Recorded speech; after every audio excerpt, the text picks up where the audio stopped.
There's this incredible piece of tech that's kind of quietly powering our world, totally behind the scenes. Well, today, we're going to pull back that curtain and take a look at the DC machine. So think about this for a second. What on earth could an electric train, a massive industrial crane, and your kitchen blender possibly have in common, right? I mean, one is all about immense power, and the other, not so much. But you'd be surprised to learn that the very same fundamental principle is at the heart of all of them. And that's where this single, elegant device comes in. It's something that can turn electricity into motion and then, get this, turn motion back into electricity. We're talking about the DC machine, and it is a true marvel of engineering. So let's dive in and figure out how it pulls off this incredible trick. All right, Section 1, the reversible energy machine. So what is this thing? How can one single device work in two completely opposite ways? I mean, how can it be both a motor and a generator? Let's find out. Well, at its core, a DC machine is an electromechanical device. That just means it converts energy between mechanical and electrical forms using direct current. The best way to think about it is like a two-way street for energy. And what's really cool is that its whole identity, whether it's a motor or a generator, is all down to which way that energy is flowing. Okay, Section 2, motor versus generator. This incredible duality gives the DC machine two totally different personalities. So let's get to know both of them, the motor and the generator. Now, if you put a DC motor and a DC generator side by side, they'd look pretty much identical. But what they do is a perfect mirror image of each other. It really all boils down to one simple thing. Which way is the energy going? So let's break that down. First up, the DC motor. This is the one you're probably most familiar with, even if you don't realize it. Think of it as a consumer of electricity. You feed it electrical energy, specifically direct current, and what do you get out? Mechanical energy. That's right, rotational motion that can do real work, like spinning a fan or lifting an elevator. Then on the complete flip side, you've got the DC generator.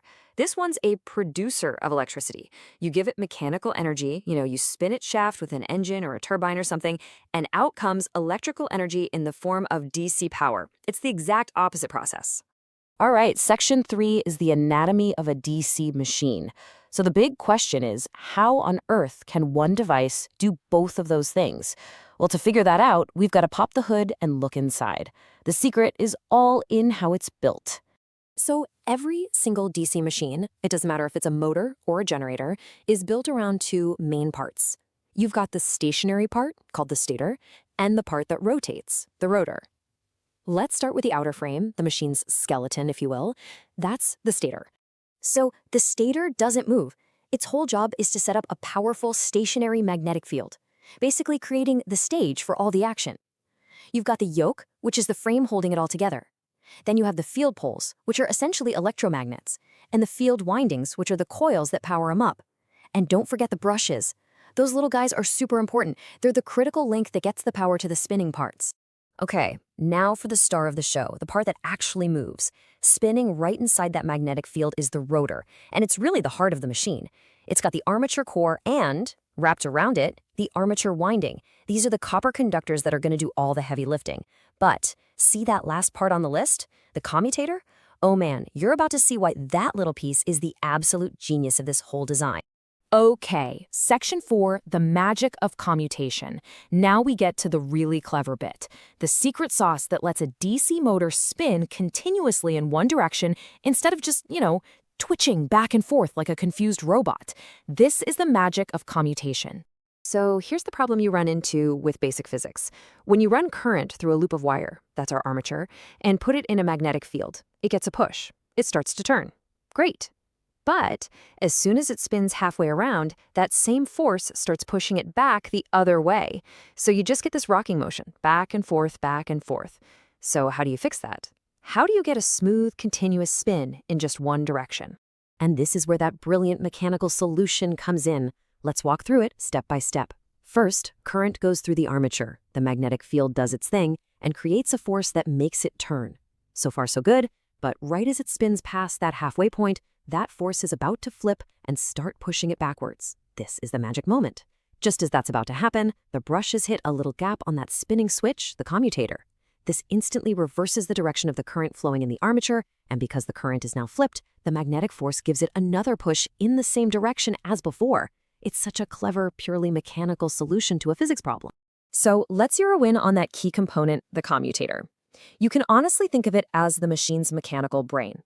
It's this segmented ring, a rotating electrical switch, that spins right along with the armature.